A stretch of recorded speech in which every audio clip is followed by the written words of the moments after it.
بالأمس دشنتم عدة مشاريع في هذا المكان تحديدا. نعم.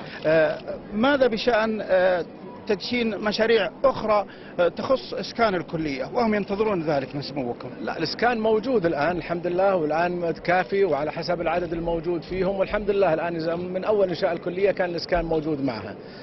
وسيدي خادم الحرمين الشريفين حفظه الله ورعاه الملك سلمان بن عبد العزيز دائما يحثنا على كل ما هو في صالح المواطن والعسكري بشكل خاص أن نسعى له دائما، وهو دائما يدعمنا في هذا الشيء. اليوم كلمة لأبنائك في الحد الجنوبي بهذه المناسبة. لا يعني هذول إخواني وروحي معهم، ويعني أنا على اتصال دائما معهم.